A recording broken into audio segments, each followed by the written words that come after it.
दिसंबर। Basically ये कब मनाया जाता है उसके बारे में थोड़ी सी चर्चा कर लेते हैं, क्योंकि अभी मैंने पहले बता दिया कि पोल्यूशन क्या है, हमने क्या क्या कॉन्सिक्वेंसेस वगैरह चीज़ें हमने देखी हैं। इसके बारे में समझ लेते हैं चालू रूप से हुआ कैसे हुआ। 2 दिसंबर 1994 भोपाल गैस ट्रेजेडी हुई थी। उसमें हुआ क्या था, 40 टन से ज़्यादा जो गैस है वो मिथाइल गैस जो है वो एकदम से लीक हो गई थी। एक पेस्टिसाइड प्लांट था भोपाल इंडिया के अंदर, तो वहाँ से वो जब लीक हुई तो 3800 जो लोग थे, पीपल थे, वो इमीडिएटली उनकी डेथ हुई थी उस गैस लीक की वजह से। और इन अंडर 2 वीक्स कह सकते हैं कि 8000 पीपल जो है इसी गैस की वजह से मारे जा चुके थे। तो तब से हम ये नेशनल पोल्यूशन कंट्रोल डे मना रहे हैं। ये जो इन्वायरमेंट में जो हार्मफुल गैसेज हैं इनको हम कंट्रोल कर रहे हैं, इनके ऊपर हमारा थोड़ा सा कंट्रोल। बेसिकली आपको अभी हम बता चुके हैं व्हाट इज पोल्यूशन ऑलरेडी, और मैंने आपको ऑलरेडी बता दिया कि 2 दिसंबर को 1994 को भोपाल गैस ट्रेजेडी में क्या क्या हुआ था, कैसे कैसे हुआ था। मिथाइल गैस रिलीज हुई थी, 40 टन मिथाइल गैस रिलीज हुई थी, 3800 पीपल की जो है डेथ हुई थी इमीडिएटली, और विद इन 2 वीक्स 8000 लोग मारे जा चुके थे। और पोल्यूशन बेसिकली क्या है कि हमारे एनवायरनमेंट के अंदर जितनी भी हार्मफुल गैसेज है जो हमारी ह्यूमन लाइफ को बेसिकली हार्म कर रही है, उसी को हम पोल्यूशन का नाम देते हैं। जितने भी गैसेज हैं, जैसे वो मिथाइल हो, नाइट्रोजन हो, नाइट्रोजन ऑक्साइड हो, कोई भी हम गैस यहाँ पे कंसीडर कर सकते हैं। देन बेसिकली हमारे यहाँ पास जो है 5 तरह के जो पोल्यूशन है उनको मैं यहाँ कवर कर रहा हूँ। पोल्यूशन और भी तरह के हो सकते हैं। हमारे यहाँ जो पीपीटी है आज के 2 दिन है उसके अंदर 5 तरह के पोल्यूशन कवर कर रहे हैं। डार्क दिख रहा है आराम से। 4th है नॉइज, और 5th है प्लास्टिक। एयर वाटर सोइल का नाम मैं ऑलरेडी बता चुके हैं, मैं इन दो को पहले थोड़ा सा यहाँ कवर कर लूँगा। सबसे पहले नॉइज पोल्यूशन। नॉइज पोल्यूशन हमें लगता है कि हाँ गाने ही तो बज रहे हैं, इसके अंदर पोल्यूशन क्या है। Pollution in the sense noise pollution में ऐसा खास क्या है कि हमने इसको एज पोल्यूशन नाम दे दिया। नॉइज पोल्यूशन को हम ऐसा समझ सकते हैं कि मान लो रात को 2 बजे तुम सबका सोने का टाइम है, मान लो रात को 2 बजे तुम सब सो रहे हो, एकदम से लाउड स्पीकर के अंदर, बड़े बड़े डीजे के अंदर आवाज आने लग जाए, बहुत ही गंदे गंदे, कह लो गंदे में नहीं, भोजपुरी गाने बजा दिए जाए तुम्हारे बिल्कुल बराबर वाले घर के अंदर, और बड़े से डेक लगा दो, तुम एकदम से उठ जाओगे, तुम कहोगे क्या है। और वो 2 बजे से लेके सुबह के 8 बजे तक, जब तक तुम्हारा सोने का टाइम है मेजरली, वो बज रहा है, तो वहां से तुम्हारे क्या होगी, नींद डिस्टर्ब होगी। एक दिन हम सहन कर सकते हैं, दूसरे दिन हम सहन कर सकते हैं, तीसरे दिन हम सहन कर लेंगे।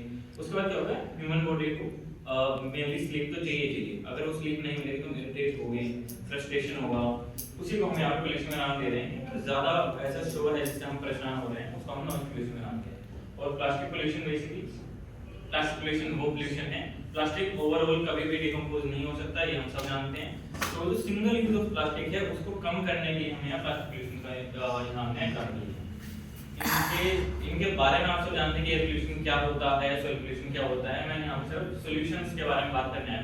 अब सॉल्यूशंस भी ऐसा नहीं है कि हम हवा को साफ कर दें। हवा को साफ करने का सॉल्यूशन तो हम सबको पता है, एयर प्यूरिफायर है, एयर प्यूरिफायर लगाओ और हवा साफ हो जाएगी।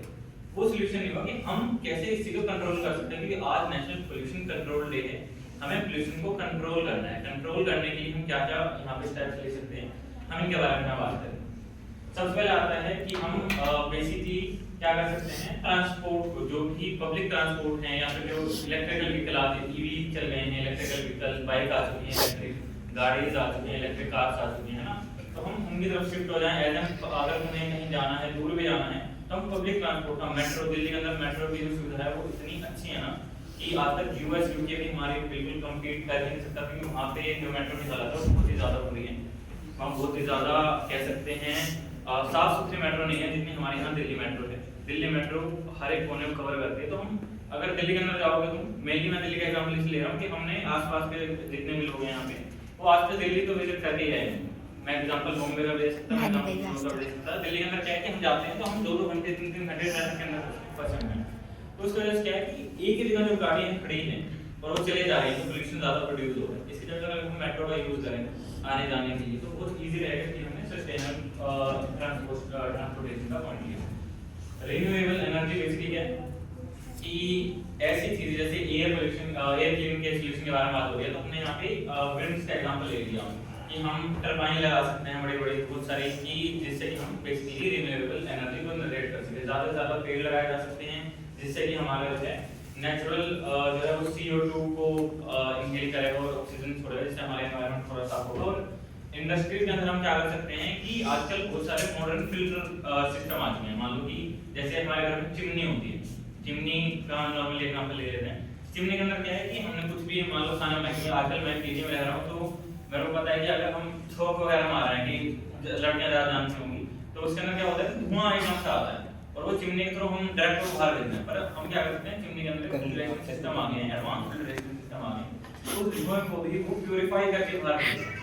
ऐसा पूरा धुआं बाहर नहीं जा रहा और वो हमारे एनवायरनमेंट को खराब नहीं करेगा। देन उसके बाद आता है हम वाटर क्लीनिंग कैसे कर सकते हैं। सबसे पहले तो जो हमारा सीवरेज सिस्टम है या फिर हम कह सकते हैं जितना भी हमारा वेस्ट वाटर मटेरियल है उनको हम ड्रेनेज कहीं राख है तो कहीं धुआं धुआं सिस्टम बना सकते हैं। और सेकंड जो सिंगल यूज प्लास्टिक है, जैसे हमने बिस्लेरी की पानी की बोतल पी, उसके बाद उस बोतल का हम क्या करेंगे, अगर हम कहीं ट्रैवल कर रहे हैं, बहुत दूर का ट्रैवल है, एक बार हमने पी ली, हम उसको वापस नहीं भरते, हम क्या करते हैं उसको फोल्ड करके फेंक देते हैं। तो उस चीज को हम पानी में ना फेंकने देना, उसको हम रिसाइकिल उसमें ले सकते हैं, प्लांट में ले सकते हैं। अब तो रिसाइकिलिंग प्लांट में क्या होता है, तो मैं सोल्यूशन बताने आया तो बिल्कुल रियल लाइफ सोल्यूशन बता रहा हूं। आपके घर में मान लो कि 10-15 बोतलें होगी प्लास्टिक की, आपको 2-4 बोतलों की नीड है, बाकी सारी आप प्लास्टिक की बोतलों क्या करेंगे, आप रिसाइकिलिंग प्लांट में जाके देंगे। आप इन लोकल कबाड़ी वाले को दे सकते हैं, वो सारा का सारा जो प्लास्टिक मटेरियल होगा वो जाके रिसाइकिलिंग प्लांट में पूरी बनाएगी फैन होगी ये नॉर्मल सॉल्यूशन है, मैं उनकी बात कर आपकी भी बनाएंगे, ठीक है ना। इको फ्रेंडली एग्रीकल्चर हम कर सकते हैं कि जितना भी पानी है उसके अंदर हम क्या करते हैं, जितने भी केमिकल्स होते हैं ना, ऑर्गेनिक फार्मिंग करते हैं। क्योंकि मैं खुद हरियाणा से हूं तो मेरे को पता है कि हमारे यहाँ पे भी जब भी फार्मिंग होती है उसके अंदर भी केमिकल्स मिलाए जाते हैं। वो वैसे बात है, क्योंकि अगर हम केमिकल नहीं मिलाएंगे ना तो एक फसल को ग्रो होने में 6 से 8 महीने का समय लग सकता है। पर अगर हम उसी चीज को केमिकल के साथ करेंगे तो वही जो हमारी फसल है वो 3 से 4 महीने में ग्रो हो जाती है और हम पैसा भी आता है। तो इसलिए हम मेजर केमिकल से यूज करते हैं और हम क्या करते हैं उसको पानी में डिसॉल्व करते हैं, पानी से वो जाके खेतों में मिलता है। तो उसको ऐसे डिसॉल्व ना करके इको फ्रेंडली हम बेसिकली खेती कर सकते हैं। और जितने भी आसपास आपके जैसे कोई मैं यहाँ से बुलंदशहर से आता हूँ, यहाँ पे एक क्या लो रिवर सी है, नदी से एक कौन सा है बुलंदशहर से, हाँ कैनाल जो वो है, तो उसको हम क्या कर सकते हैं, बेसिकली कुछ कम्युनिटी वगैरह मिलके उसको क्लीन अप करने के लिए कुछ सेटअप कर सकते हैं ताकि उसके अंदर जितने प्लास्टिक वेस्ट है उनको हम कवर अप कर सकें।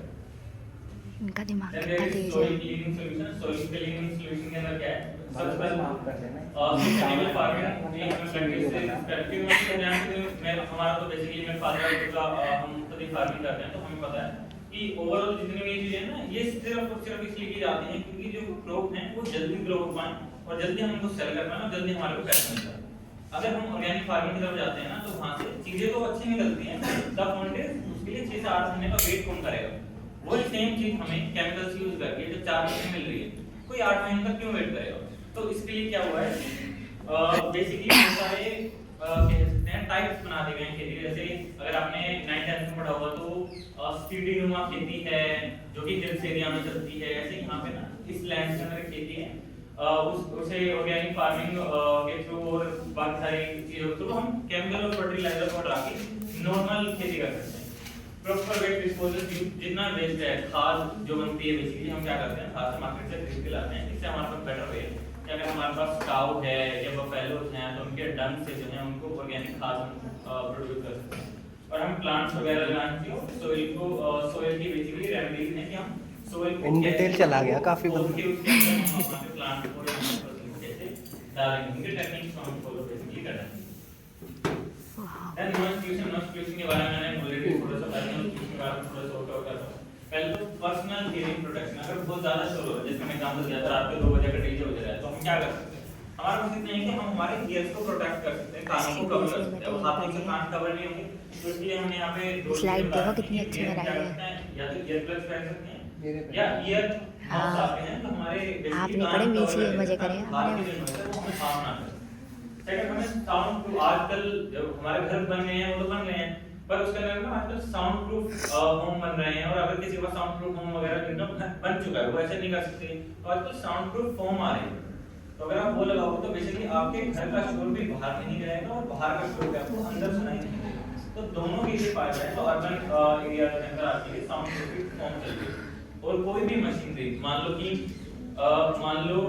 मैंने कुछ एक मशीनरी ऑर्डर की जो कि जूता बनाती है, फॉर एग्जांपल एक जूता बनाने में मशीन ऑर्डर की और वो 3-4 साल 5 साल के बाद वो बहुत ज्यादा शोर करने लगी।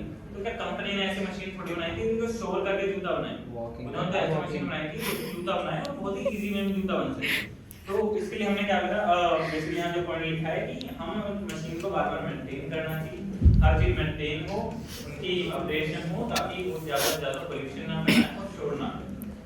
सेकंड, गवर्नमेंट ने ऑलरेडी ना नॉइज पोल्यूशन के लिए कुछ लॉज बना रखे हैं कि आपको इतने डेसिबल 35 डेसिबल्स का लो है, 35 डेसिबल से ऊपर आप साउंड वॉल्यूम नहीं चला सकते, रात को 10 बजे के बाद आप डीजे नहीं जा सकते, ऐसे कुछ लॉज हैं, हमें उनका पालन करना चाहिए।